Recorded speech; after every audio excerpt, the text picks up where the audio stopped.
te ni tamit ça nous aide. même par loolu rapport ak. doxalin sunu dundin. même loolu bu dee ñëw deuxième la war a nekk amnistie moo war a ñëw en premier. amul benn proposition wala avant loi wala loi bu nu war a mën a proposer. bu dul abroger lee amul lu ko gën yaa Moussa danoo rey nit sama kanam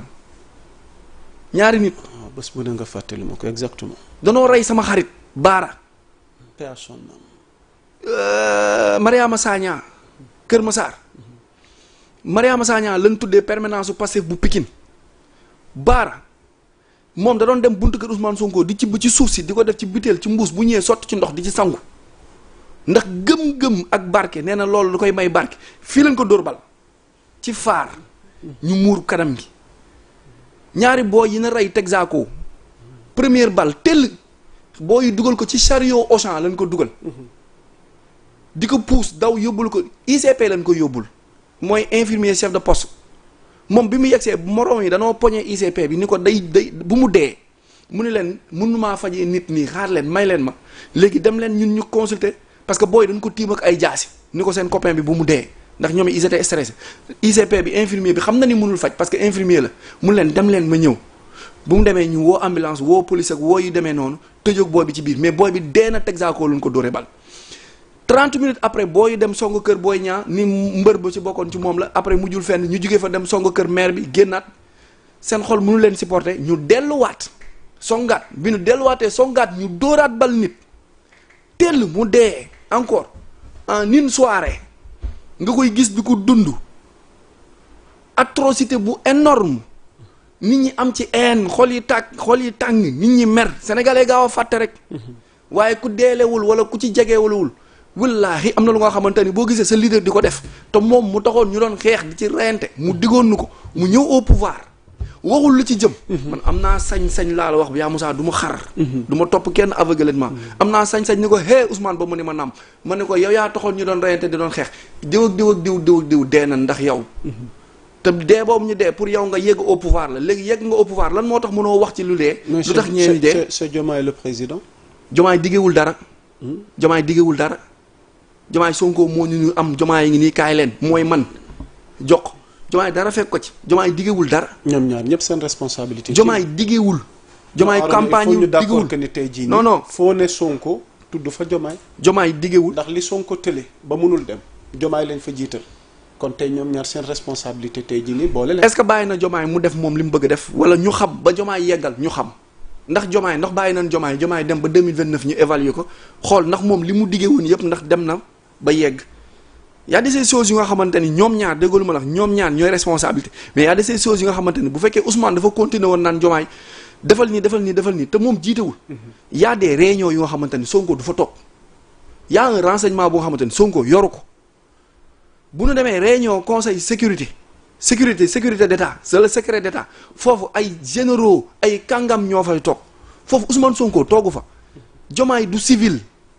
Diomaye militaire la depuis le 19 mars xaw ma le 24 mars il est devenu militaire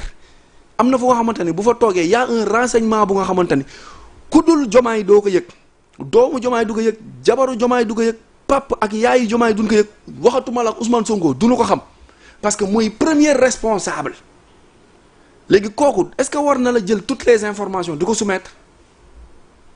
en plus ñàkk yëg boobu noonu Diomaye est très proche de Sonko Diomaye c'est le meilleur ami de Ousmane Sonko c'est la plus grande chose qui puisse arriver à Ousmane Sonko c'est le fait que il est un ami qui s'appelle Diomaye parce que situation bi fii ñu toll nii ça allait pas passer si c'était un autre et ça devrait pas se passer aussi bu fekkee bu nu yeggee ci logique état ça devrait pas se dérouler comme ça. Il y a d'autres urgences. Alors pour tëj chapitre boobu qu'est-ce qu'il y a lieu de faire par rapport à cette situation concernant tey jii nii exécutif bi ak li nga xamante ni moom mooy législatif bi parce que li àddina gépp di waxtaane mooy au Sénégal dafa am rinkum gu dox ci diggante assemblée nationale bi pencum ndaw réew mi ak li nga xamante ni moom mooy exécutif bi te ki ko incarné te di njiitum réew mi alors tey lan mooy solution bi face à une telle situation. ñu reculer xam nga bu ñu reculer wul fan lañ jëm. waaw ci blocage lañ jëm. réew bi day taxaw. deux forces qui vont se battre lay nekk. day mel ni une guerre asymétrique une guerre qui oppose une force légale et une force illégale bu mu deful nag fa lañ jëm day dem opposition entre l'exécutif ak le législatif ñuy buxante nag pays bay taxaw déjà je te donne un exemple ci remaniement bu bari bi ak ñoom ñaar seen séparation bi li mu yàq nit ñi xamuñu ko xam nga bu njëkk direction yi danoo boole woon ministère mine géologie ressources yooyu yëpp énergie defoon ko benn ministère xam nga déjà dañ ko diviser léegi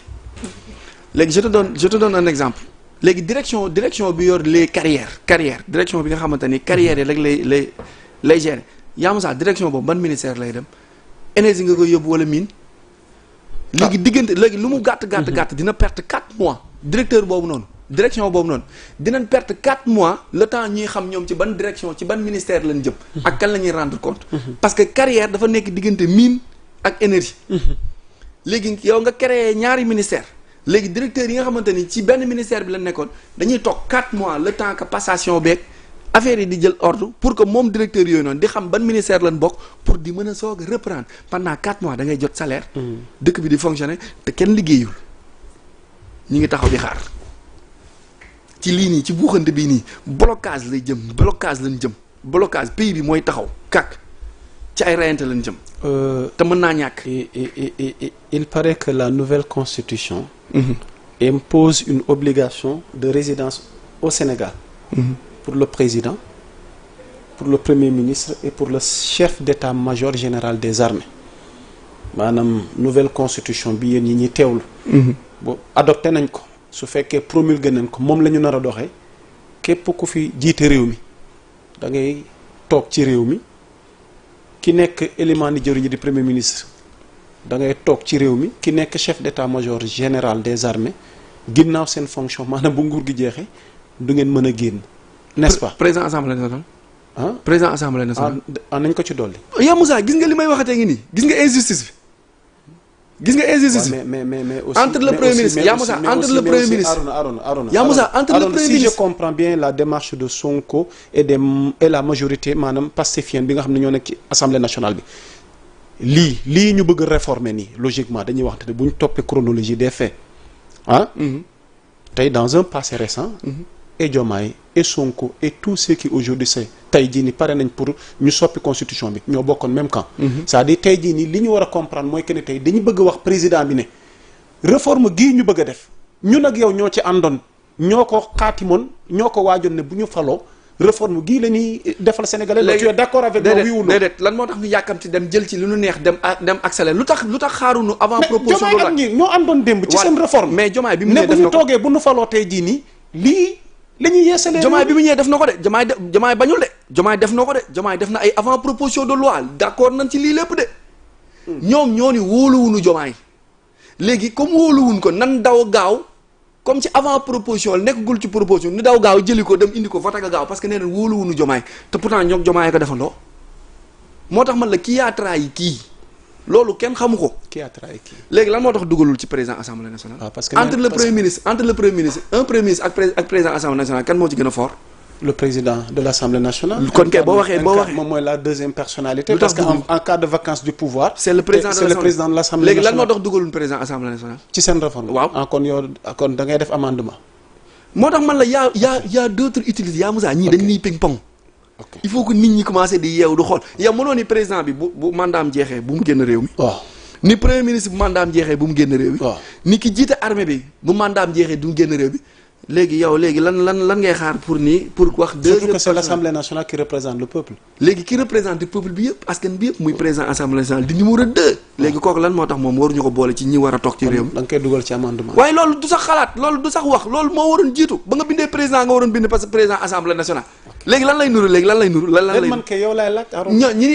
nii seetaan lii lan lay nuru lu tax nga tudd président tudd premier ministre tudd ko jiite armée bi te tuddoo ki représenter le peuple tuddoo numéro 2 muy président assemblée nationale lu tax waxoo loi bi moom it ni président assemblée nationale warul génn réew mi bu mandaam jeexee na des parce que moo représenté woon réew mi te lépp luy loi lépp lu nga xamante ni dafa laal askan bi ci moom la jaar. kon léegi